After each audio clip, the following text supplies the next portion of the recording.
Assalamualaikum warahmatullahi wabarakatuh. Halo Sobat Kebangsaan, selamat datang di podcast Dialog Kebangsaan. Hari ini kita akan membahas tema penting, yaitu visualisasi bangsa yang menggugah rasa cinta, tanah air, dan bangsa. Saya berpantun sedikit ya. Pagi hari memetik melati, harumnya lembut menyentuh rasa. Menjaga negeri sepenuh hati, itulah wujud cinta pada bangsa. Yeay! Baiklah, di tengah derasnya globalisasi, budaya luar, dan pengaruh media sosial, muncul pertanyaan besar. Bagaimana kita tetap memiliki rasa cinta terhadap Indonesia? Dan bagaimana ya nilai wawasan kebangsaan serta bela negara bisa diwujudkan dalam kehidupan sehari-hari? Baiklah, telah hadir bersama kita ibu-ibu yang cantik ini ada 4 ya. Yang pertama di samping saya ada Ibu Putri Mayangsari sebagai narasumber pertama, ahli warisan kebangsaan. Yang kedua Ibu Leti Terpika Leleni. Oh ya, silakan sapa-sapa dulu di kamera Ibu Putri. Halo. Ya, yang kedua Ibu Leti Terpika Leleni sebagai narasumber kedua, praktisi ASN Muda. Sapa dulu kamera Ibu Leti. Assalamualaikum. Kemudian ada Ibu Dr. Gigi Yolanda Putri sebagai narasumber ketiga. Halo. Sapa-sapa dulu kameranya Ibu. Dan yang Hai. terakhir ada Ibu Andina Dwi Irmanti yang akan memberikan refleksi penutup. Sapa-sapa dulu kameranya Ibu. Halo. Ya, baik. Mari kita mulai dialog kebangsaan hari ini. Jadi banyak orang mendengar istilah wawasan kebangsaan, tetapi belum tentu memahami maknanya secara mendalam. Sebenarnya apa itu wawasan kebangsaan? Oke, jadi wawasan kebangsaan itu adalah cara pandang bangsa Indonesia terhadap diri dan lingkungannya, yang mengutamakan persatuan dan juga kesatuan wilayah dalam kehidupan bermasyarakat, berbangsa, dan juga bernegara, yang dilandasi oleh Pancasila, Undang-Undang Dasar 1945, NKRI, dan juga Bhinneka Tunggal Ika.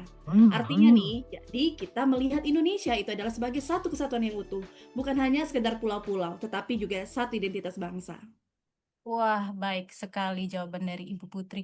Jadi berarti perbedaan suku, agama, budaya itu bukan pemecah ya, tapi suatu kekuatan.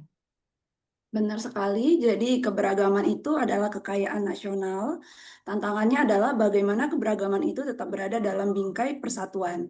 Di era sekarang, ancaman bukan lagi penjajahan fisik, tetapi disintegrasi bangsa, polarisasi karena politik identitas, penyebaran hoaks, dan ujaran kebencian. Disinilah wawasan kebangsaan menjadi benteng. Wah, baik sekali jawaban dari Ibu Dr. Gigi Yolanda ya. Baik, kita masuk ke bela negara. Jadi banyak orang berpikir bela negara itu hanya tugas tentara. Jadi bagaimana sebenarnya? Bukan ya, jadi bela negara itu bukan hanya tugas tentara. Bela negara itu adalah sikap dan juga perilaku warga negara yang dijiwai kecintaan kepada NKRI yang berdasarkan Pancasila dan juga Undang-Undang Dasar. Ada 5 nilai dasar bela negara, yaitu yang pertama adalah cinta tanah air, yaitu kita harus bangga terhadap budaya, produk dalam negeri, dan juga identitas bangsa. Yang kedua, yaitu sadar berbangsa dan juga bernegara. Kita harus taat hukum dan juga menjaga persatuan. Yang ketiga, yaitu kita harus setia kepada Pancasila, yaitu menjadikan Pancasila sebagai pedoman di hidup kita. Yang keempat, itu adalah rela berkorban. Kita harus mendahulukan kepentingan bangsa.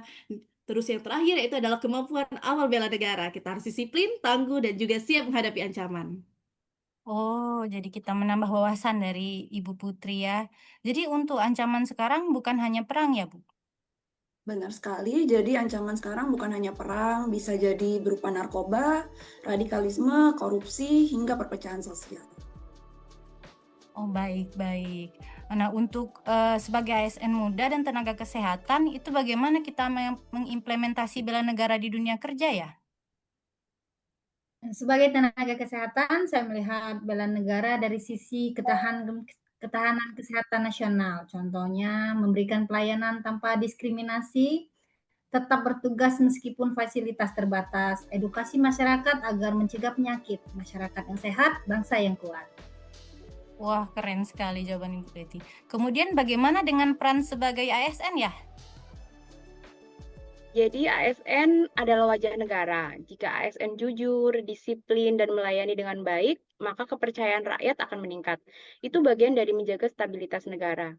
Korupsi, malas bekerja, atau pelayanan buruk justru melemahkan negara dari dalam. Wah, itu isu yang sangat panas sekali ya sekarang. Kemudian bagaimana generasi muda kita bisa menunjukkan cinta tanah air di era media sosial ini ya, Bu?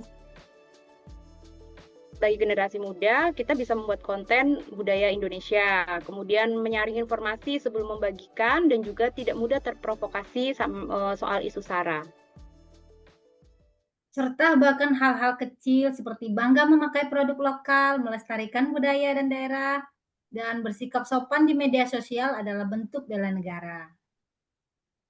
Jadi hari ini kita belajar bahwa wawasan kebangsaan menjaga kita untuk tetap bersatu. Bela negara adalah tanggung jawab semua warga. Profesi apapun bisa menjadi bentuk pengabdian. Generasi muda adalah garda terdepan persatuan bangsa. Cinta tanah air bukan hanya diucapkan, tapi ditunjukkan lewat tindakan nyata. Wah, sungguh diskusi yang sangat baik sekali ya Ibu-Ibu. Terima kasih atas luang waktunya. Ini diskusi yang sangat luar biasa. Mari kita jaga persatuan, amalkan nilai Pancasila dan wujudkan bela negara dalam kehidupan kita sehari-hari. Salam Indonesia.